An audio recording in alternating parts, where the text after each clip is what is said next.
So procrastination, very interesting that you said it's out of character for you. There is something very real about scattering ashes.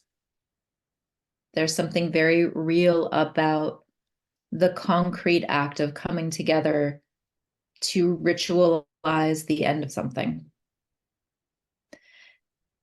And we're made up of so many different layers, right? We're not just like one being. We're made up of so many different layers. And there's the layer of you that knows she's dead. And as long as we have that one more action, this isn't done. Yeah. I think understanding that procrastination in a way can be, I'm not going to close this chapter. Right. So this then becomes this awareness that you can bring into your meditation practice, you can bring into your reflection of, if my procrastination is a way of trying to keep this door open, what other ways does this door stay open? Maybe that's not phrased exactly correctly, but like, this is the last concrete ritual of connection. And that feels like a lot for me. What do I need?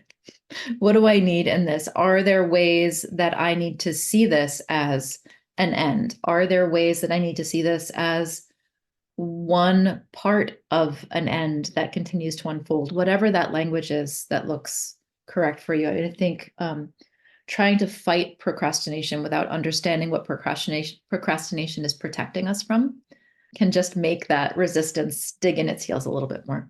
I think there are a number of ways to go over this. I love that you said, I don't expect to be tearless, right? Because that's not realistic.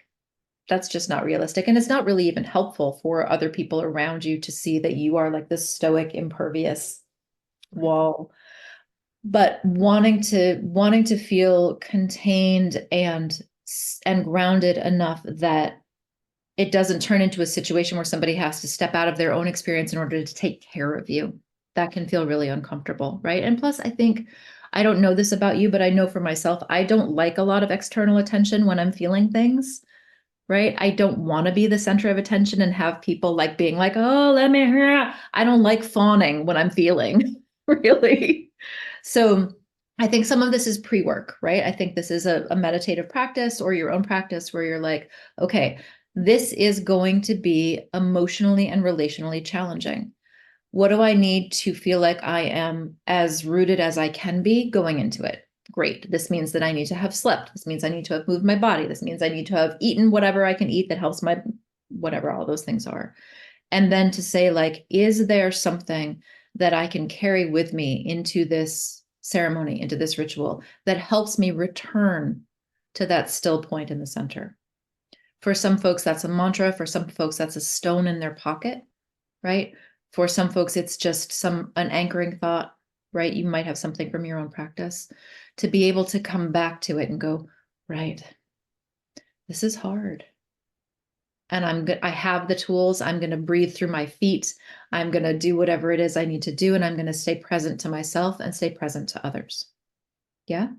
This can also be something that you talk about with your adult kids, with the people who are going to be with you, that this is going to be an experience that none of us have ever had to do before. And I don't know what it's going to be like for me. I get nervous that I'm going to just collapse. And I need you to know that if I do that, I'm going to take a step back. I'm going to turn away for a little bit and I'm okay. I'm going to need a minute to collect myself, right? So we're sort of setting expectations, letting people know that you're still you, right?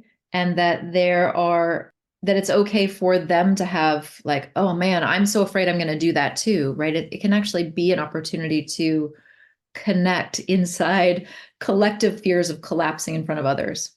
Yeah. And it also sort of normalizes that, man, we've never had to do this before.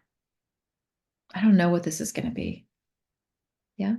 So it could be a conversation starter depending on what your relationships are and what you want to lean into there. And I think knowing for yourself, here's what I'm going to do when I feel like this is getting too much for me. And bringing that up, as I said, also lets them be able to say, I'm really worried about that too. So this is what I'm going to do. Like it gives them an opportunity to go, oh shit, right. Like what do I need for myself if I feel myself getting in that position?